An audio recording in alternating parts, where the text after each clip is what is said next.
Hello. This is the part 2 to my Ho'oponopono thing. The kids are asleep, so hopefully you can hear me okay. I don't want to speak too loudly. I don't want to wake them up. See if I can not have the glare on my glasses here. Yeah, I don't think that's going to happen. I'm sorry. Not much I can do about that.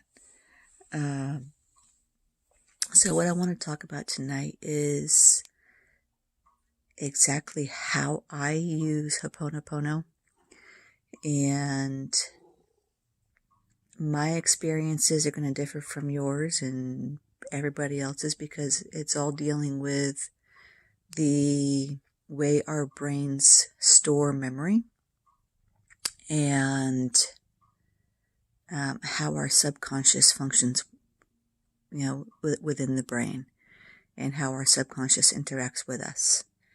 An example of this is a lot of people dream, and I don't dream. If I do, I don't remember them. So that's just an example.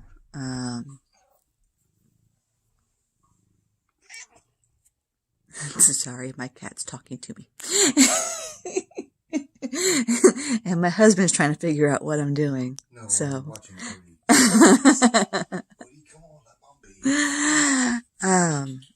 So basically, I have been using this process for, I want to say 2 months now, 2.5, something like that. He doesn't want to come. He wants his mommy. He's gonna basically sit at my feet meowing until I give him some attention. So I'll pet him while I talk.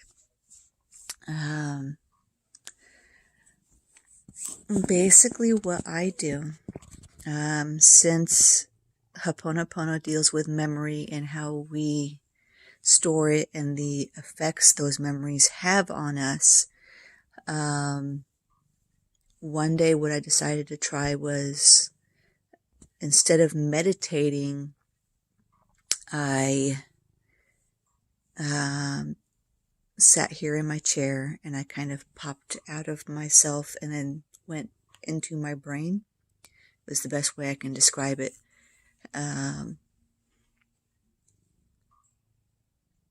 What I'm going to give from this point on is how it went with me and describe my experiences, and it's going to be different from you, and I'll pause at various locations where I feel I can extrapolate of what you may experience. So when I first entered my head, it was dark, of course. Yeah. What do you do when you first enter a dark area? You turn a light on. For you, it may be as simple as flipping a switch, pulling an old-fashioned chain light switch. I like lanterns, so I held the old-fashioned lantern. This is your brain, your imagination.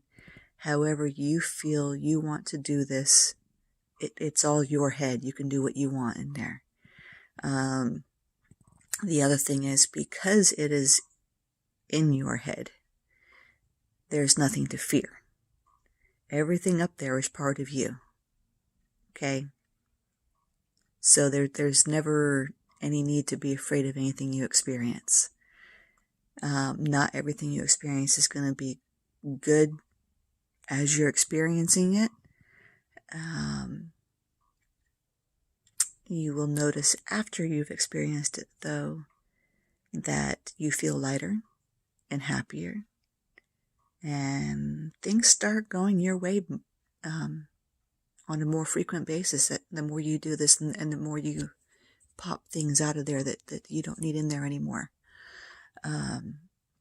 So for me, carrying my lantern in my hand, I knew that I went into my head from forward. So all I had to do was walk forward in my mind to get to the back of my head, where I knew my subconscious was storing all the things it doesn't want me to remember. The reason it your subconscious chooses what to put back there based on your reactions to certain events in your life. Okay? Some of these events can be, little Johnny pulling your hair back in first grade. An example with me, I can't remember if it was first grade or kindergarten, but somebody picked on my shoes and I beat him up. Not exactly a good memory, but that's back there somewhere. And if you think about it, that doesn't serve me now, and it's extremely trivial now, so why does it need to be in my head? Let's get rid of all the things that don't serve me and move on to leave room for the good stuff ahead.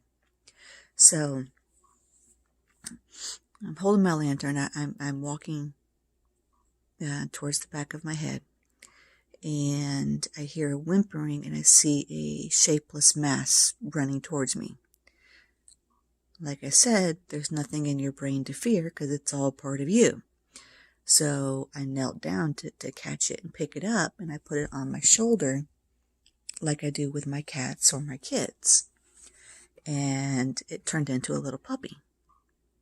And I was like, okay, so why is my subconscious giving me a puppy? Totally random.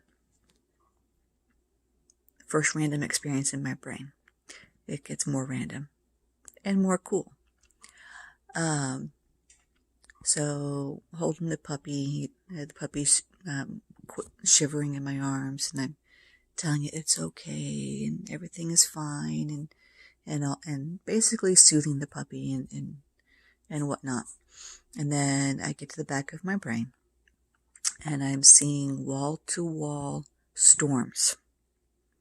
Okay? I don't know how this is going to appear to you because this is my head, not yours. But the way my head presents these bad memories is thunder, lightning, rain, wind. Some of the storms are worse than others. They're basically like square storms.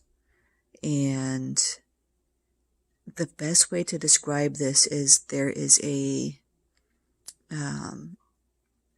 if you've ever been to Best Buy and you see those security things that they have with the straps on it and that little round thing in the front, and they have the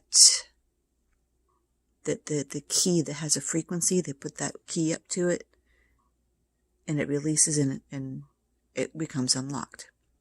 Well, that's what this is. Okay, so I walked up to that lock and I said the magic words, I'm sorry, forgive me, thank you, I love you. And I said this over and over and over again. For 3 nights, I walked up to this lock and I repeated those words over and over and over again. I'm sorry, forgive me, thank you, I love you. And after 3 nights, that lock finally released, and the storm dissipated. It was gone. And while I was celebrating the release of that storm, the one behind it moved forward. And I realized I had a lot of work ahead of me. A lot of work. And over the past couple of months, I have made so much progress. It's not even funny. It's exciting how much I've released and how much lighter I'm feeling as a result. The next thing that needs to be discussed on this is, while that first storm, it just lifted and went away and there was nothing there. For me, and probably for others as well, it's not always going to go that way. Okay?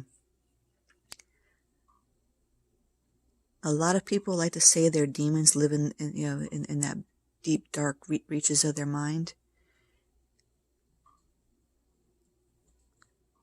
That's the best way to describe a issue that is unresolved.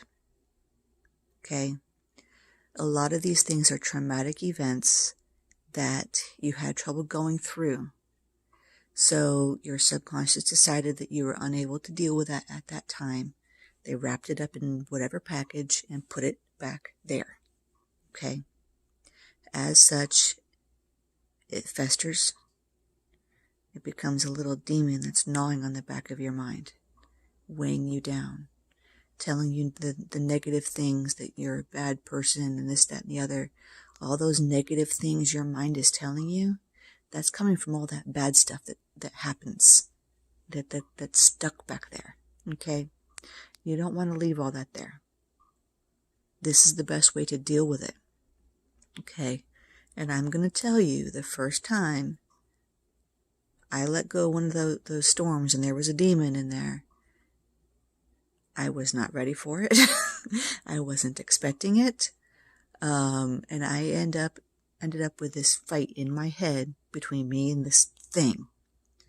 And what I did was I got my hands on either side of its head. And I did the same thing. I'm sorry. Forgive me. Thank you. I love you. Over and over again. And eventually it too went away. Okay? That's the way to deal with these things. Now, also in the back of your mind are good things. Things you wouldn't expect to be put back there. But for whatever reason, at some point in your life, your subconscious felt that that part of you needed to be locked away. Okay? And this is actually how I figured out why there was a dog. The next thing I unlocked after the demon was a dragon. And again, I was like, why am I being given a dragon? Okay, and it took me about a day to figure out that the dragon was my inner strength.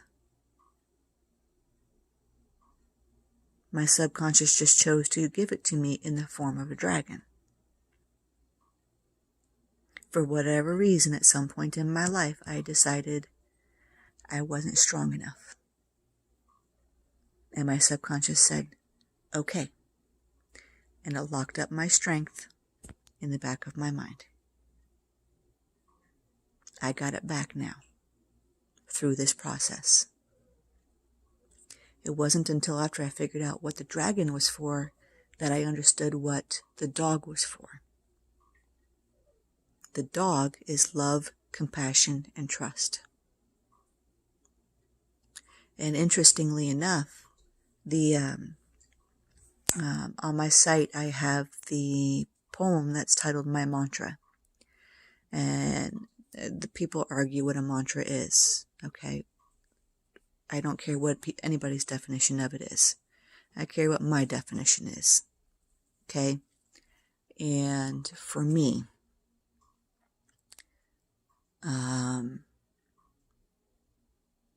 when I added the word strength to my mantra and said that for a week, I noticed that my dragon was getting bigger, but my dog was not. It was still a cute little puppy that fit on my shoulder, like my cats do. Okay? I added, love was already in there, but I added compassion, loyalty, and a couple other things to my mantra. And it is updated with all that stuff, on the site right now. It's under poetry if you go and look at my site. But once I added that stuff, the puppy started growing too.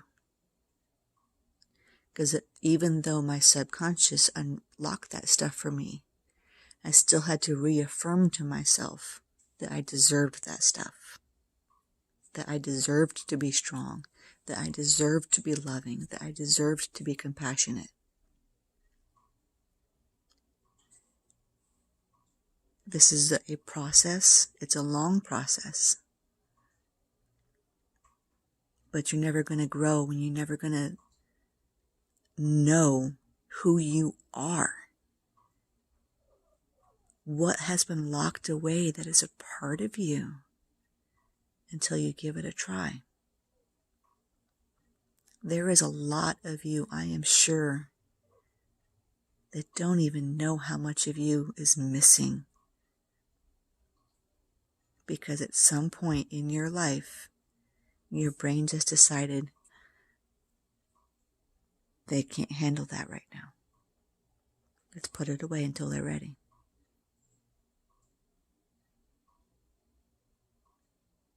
I'm sure you guys have been to the stores.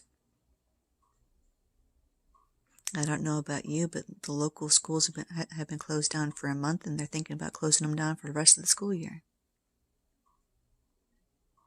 Don't you think now is the time to remember who you are? To unleash your inner strength? To unleash your creativity and your love and your compassion? All those things that are inside you. Let go and release the things that no longer serve you. Grow the things that are in there that want to grow. We are taught that the back of our mind, those dark memories, are scary. Now I want you to think about that. Why are you afraid of yourself? There's nothing in your brain that isn't a part of you. Why should anybody fear themselves? And when you can grasp that and get past that, then you're ready to go into your mind and start working on yourself. One of the guys I watch on YouTube, he said it's impossible to shrink yourself. My words, not his. That if you have emotional issues, you need to go see a shrink. No. You don't need to go see a shrink. You just need to learn to love yourself. You need to learn to accept yourself for who you are. Stop trying to be something that you're not. Unleash the parts of you that are hurting and heal them. You know, my creativity was one of the things that got locked up.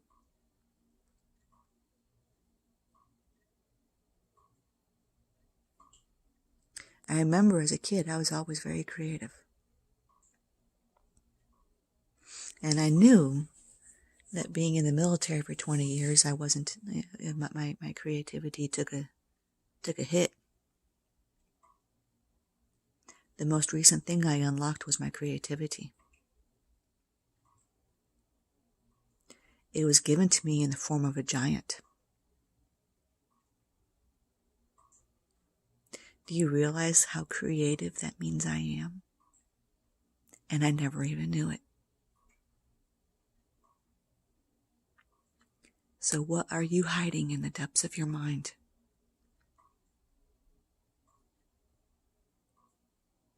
What are you hiding that you don't know about that can change everything about who you are, about what your future is going to be?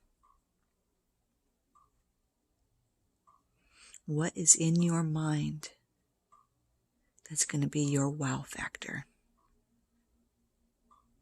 You will never know unless you take the journey.